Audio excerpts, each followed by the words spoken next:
Madam Moderator, the representative of the Honorable Cabinet Secretary, the Director General of the United Nations Conference on Trade and Development, the Regional CEO, Standard Bank, invited guests, ladies and gentlemen, all protocol observed. If you just take a moment and imagine what losing 75% of your investment and capital accumulated over years of painstaking work would mean, you would imagine it in a different way. It could mean closing down businesses and thousands of jobs, losses that could plunge millions into poverty. This is the projected threat of climate change to the African economy, which have over 1.2 billion citizens, and this 1.2 billion citizens depend on this economy. These impacts are unfathomable, and we see these across the entire continent, from the drought in the Sahel to the drought in the Horn of Africa, and even down to the floods and the hurricanes and cyclones that we just witnessed in the southern part of the African continent. But what we know is that this also presents opportunities. This African proverb puts it in perspective. Prepare now for the solutions of tomorrow. And what this African proverb tells us is that gathering here today at this African Summit 2019 is to seize the unfolding opportunities for transformational development. But what we have seen over the past years is that since the arrival of mass media on the continent of the African, development has continued to be a hot topic of discussion.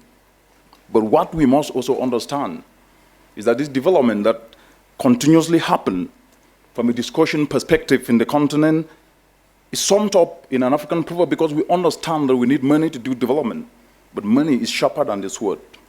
Financing this development has always been a dominant theme of discussion, but in no time have we been closer to this catalytic impact as we are now. While challenges have escalated, the capacity for solutions have grown even more. And at the center of this capacity for solutions have been some fundamental enabling factors to build on.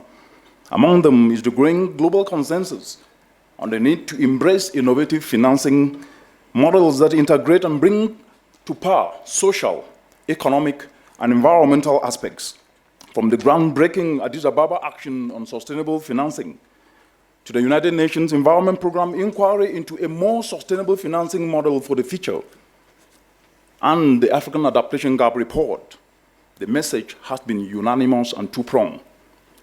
Firstly, we must divest from reliance on international public finance alone and embrace more innovative approaches that balance public and private, that balance domestic and international sources. The cost of implementing all the sustainable development goals in the African continent is estimated to be $1.2 trillion each and every year. And the cost to implement the Paris Agreement, national determined contribution, the plans that countries put forward, both conditional and unconditional, are estimated to cost $2.5 trillion. And if this cost were to be divided across all the 54 African countries, we are talking of each country raising $60 billion each and every year, an amount exceeding the entire GDP of nearly 70% of African countries. And the second point, we must divest from socially driven financing to investment financing, where returns transcend the traditional social benefits that we've seen over years, to include environmental benefits and financial dividends that are critical for longevity. We must therefore answer this question of how finances currently being raised can be invested in areas that offer these maximum returns. This consensus has not just been in financing models, but also on what transformative development should look like. The African Union Agenda 2063, as well as the Sustainable Development Goals, paint a clear picture. It is a picture where the misery of 257 million African citizens who go to bed hungry every night is replaced by the joy and dignity of having adequate food on each and everyone's table. It is a picture where the disenfranchisement of the unemployed youth that leave the continent and get buried under the Mediterranean Sea, or sold into slavery as they cross the Saharan desert in search of greener pasture, is no more. One where the stagnating economic performance, as you've heard from previous speakers, is replaced by vibrant, globally competitive economies. Distinguished colleagues, ladies and gentlemen, one who loves the vase also loves what is inside.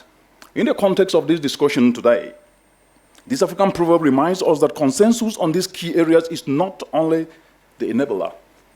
Indeed, a most critical factor is the quality of the people. The population of the African continent, 1.2 billion. The quality of the people matter because we know that a skilled person capable of turning challenges into enterprise opportunities is 4 times the value of produced capital and 15 times the value of natural capital. Here, Africa has made notable strides. Increasingly youthful population is tech-savvy and is being augmented by the increasing ease of accessing and sharing information globally to favorably position Africa. But in actioning all these challenges that we face in the continent today, we must remember that just as no one tests the depths of a river with both feet, we cannot afford to gamble with climate change, which left unaddressed threatens to shrink Africa's income by amongst us 75% and wipe out the gains that we made over decades. Distinguished colleagues, ladies and gentlemen, we must therefore action the above aspects